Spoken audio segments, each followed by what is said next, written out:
जय हिंद।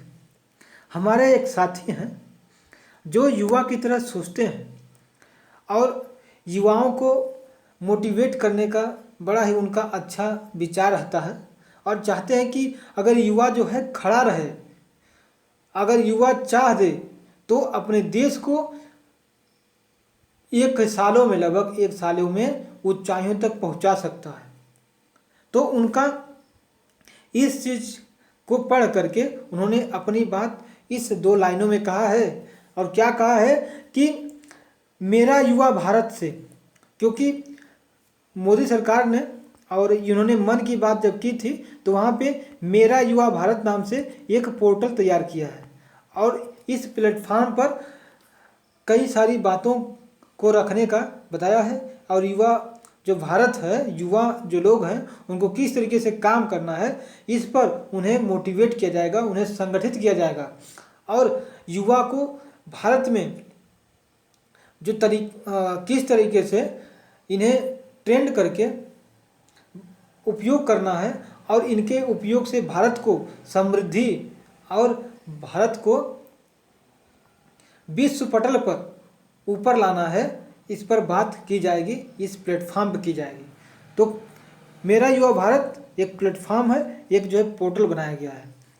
तो क्या कहना है कि मेरा युवा भारत से होगा खूब विकास। बिल्कुल साथियों, इससे विकास होगा और यह अच्छे से काम किया तो। और इसके बारे में जानेंगे हम लोग कैसे कैसे होगा। लोकल फॉर वोकल, इस पर बात तो होगी, साथ में स्वच्छता पर होगा प्रकाश।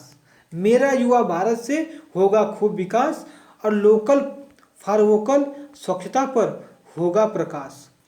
तो आइए साथियों, हम लोग इस वीडियो में जानकारी ग्रहण करेंगे कि मेरा युवा भारत क्या है, मेरा युवा भारत क्या है और यह किस तरीके से काम करेगा। और इसके साथ ही जानेंगे कि यह जो प्रधानमंत्री मोदी ने इसकी चर्चा कब की और किस माध्यम से की, यह भी देखेंगे। और इसका उपयोग किस तरीके से हो सकता है और किन किन क्षेत्रों में होगा, इससे क्या लाभ होंगे और इससे कितने ज़्यादा हमारे विश्व स्तर पर इसका रूप देखा जा सकता है। ठीक है, तो आइए देखते हैं बिना देर किए। तो यहाँ पे द हिंदू ने इसे कवर किया है, देख सकते हैं।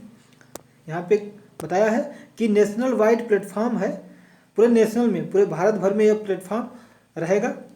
मेरा युवा भारत जो कि लॉन्च किया गया है, लॉन्च किया जाएगा भी सरदार पटेल के बर्थ एनिवर्सरी पर, मोदी जी ने कहा है। क्या चीज़? तो मेरा युवा भारत, यह इन्होंने बताया है। और इसी के साथ साथ यहाँ पे यही बताया है कि कब इन्होंने इस बात की पुष्टि की। तो देखिए, बिल्कुल आज ही की खबर है, 29 अक्टूबर और 1:52 पर यह मन की बात, रेडियो में मन की बात करते हैं प्रधानमंत्री मोदी। तो इसी मन की बात में इन्होंने बताया कि हम ऐसा कुछ करने जा रहे हैं, मेरा युवा भारत का निर्माण करेंगे, वेबसाइट बनाएंगे और इसको लॉन्च भी करेंगे। और यह जो है mybharat.gov.in पर यह रजिस्टर भी किया जाएगा। ठीक है, तो ये मोदी जी ने आकर इस चीज़ को बताया है। ठीक है, अब देख लेते हैं कि इसका उद्देश्य क्या है, क्यों जो है इसका उपयोग किया जा रहा है। और इसी के साथ साथ जानेंगे पहले कि यह मेरा युवा भारत करेगा क्या, ठीक है, यह कैसे काम करेगा। तो देखिए, इसमें बता दें कि जो युवा हैं यहाँ पे, यह राष्ट्र निर्माण के लिए इनका उपयोग किया जाएगा। राष्ट्र का निर्माण किया जाएगा, निर्माण में युवाओं की ऊर्जा का उपयोग किया जाएगा, क्योंकि युवा में सबसे ज़्यादा ऊर्जा होती है, युवा सबसे ज़्यादा ऊर्जा युक्त होते हैं और युवा चाहेगा तो जो कुछ कर सकता है, इसलिए इनका उपयोग किया जाना लाजमी है।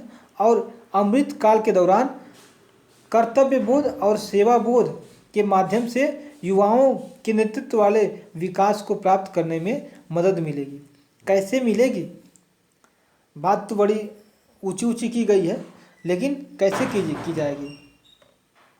ऐसा तो नहीं युवाओं का केवल बस उपयोग करके इन्हें जो है छोड़ दिया जाएगा। जैसे में अग्निवीर जो इस समय चल रहा है, अग्निवीर वाला 4 साल की नौकरी है, उसके बाद क्या करेंगे जो लोग हैं, अब उसके बाद कौन सा धंधा करेंगे। ऐसा इसमें कुछ इस तरीके से तो नहीं ना है, लोग सोचने वाले ये अभी सोच रहे हैं कि इसका युवाओं का उपयोग किस तरीके से किया जाएगा, उनके लिए कौन कौन सी सुविधाएँ होंगी। तो इसका उपयोग बताया जा रहा है कि जो भारतीय चीज़ हैं, जो भारत का ही है, भारत में जो बनाया जा रहा है, जैसे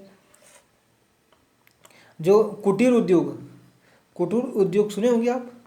तो कुटीर उद्योग में जो चीज़ें बनाई जाती हैं उनका उपयोग कैसे किया जाएगा, क्योंकि बहुत से लोग हैं जो अच्छे से जो दिख रहे हैं सजावटी सामान है उनकी खरीदारी लोग करते हैं और वे बाहर से मंगाए जाते हैं जो देखने में सुंदर होते हैं लेकिन वह ज़्यादा टिकाऊ नहीं होते हैं। लेकिन हमारे कुटीर उद्योग में जो बनाए जाते हैं वो बिल्कुल अच्छे होते हैं, उनका उपयोग ज़्यादा समय तक कर सकते हैं, वे टिकाऊ होते हैं।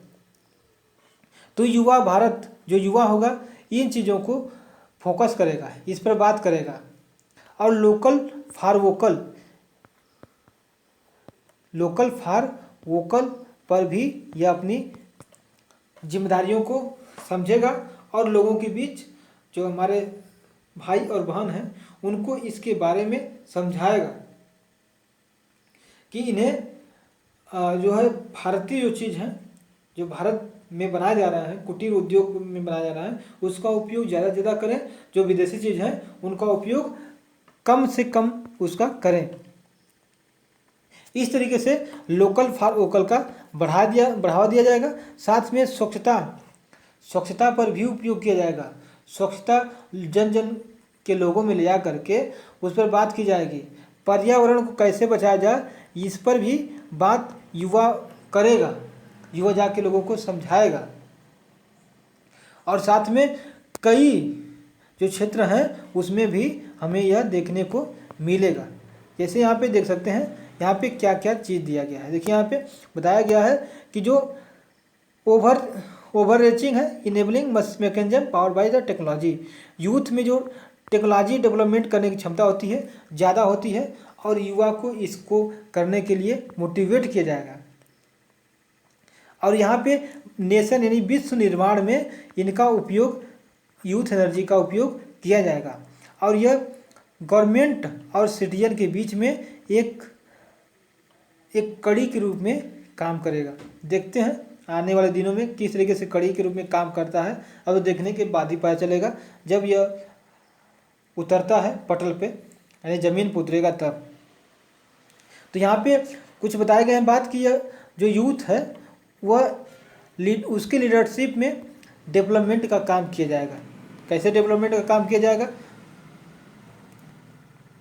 ये आने वाले दिनों में पता चलेगा। और जो है यहाँ पे अलाइनमेंट अच्छा तरीके से किया जाएगा, क्योंकि यूथ जो है लोगों के बीच में अपनी पकड़ बहुत जल्दी बना लेता है। उसकी लोग बात को समझने के लिए आकुल रहते हैं, क्योंकि इनकी जो है समझ और सोचने का तरीका ज़्यादा अच्छा होता है, ज़्यादा नए तरीके से ये कर सकते हैं। यहाँ पे वन स्टॉप शॉप जो है यहाँ पे लोगों के द्वारा युवा का उपयोग यहाँ पे किया जाएगा। और साथ में कुछ डाटा भी है, उसको उपयोग यहाँ पे करने के लिए भी इस पोर्टल का उपयोग किया जाना है।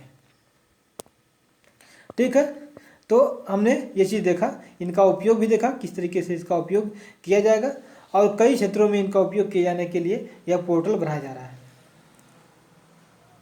और इसका अभी हुआ नहीं है, मतलब इसका पोर्टल का निर्माण हुआ नहीं है। और यह अभी कब होगा, तो सरदार पटेल के बर्थ पे यानी 31 अक्टूबर को इसकी जो है बर्थ है। कब? 31 अक्टूबर को यहाँ पे किया जाएगा यूनिटी। और इसी दिन जो है यूनिटी, स्टैचू ऑफ यूनिटी का निर्माण किया गया है, स्टैचू ऑफ यूनिटी। और स्टैचू ऑफ यूनिटी कहाँ पे है, तो गुजरात में बनाया गया है। Unity of statute of unity of हो गया, यूनिटी हो गया। यह कहाँ बनाया गया साथियों, तो यह गुजरात में बनाया गया है, साधु बेट नाम के द्वीप पर। ठीक है, द्वीप पर। और यह कितने मीटर ऊंचा है, तो यह 182 मीटर ऊंचा है। ठीक है। 182 मीटर इसका क्यों चुना गया कि 182 मीटर ये, क्योंकि 182 गुजरात के विधानसभा में ये सदस्य हैं। लेजिस्लेटिव असेंबली में 182 सदस्य हैं, इसलिए 182 मीटर लिया गया है। ठीक है, तो हमने ये देखा। और आपके लिए एक क्वेश्चन है, इसमें भी आपके लिए क्या क्वेश्चन है कि जो सरदार पटेल की मूर्ति है स्टैचू ऑफ यूनिटी के वास्तुकार कौन है? वास्तुकार कौन है? तो वास्तुकार का यहाँ पे नाम आपको लिखने हैं कमेंट बॉक्स में। ठीक है, और बताइएगा कि आपका जो मेरा युवा भारत है, जो पोर्टल बना हुआ है, प्रोग्राम है, इसके बारे में आपका विचार क्या है? यह कितना सक्सेसफुल होगा कि नहीं होगा? कमेंट बॉक्स में ज़रूर लिखिएगा। और आज के लिए बस इतना ही, मिलेंगे फिर अगले वीडियो में। जय हिंद।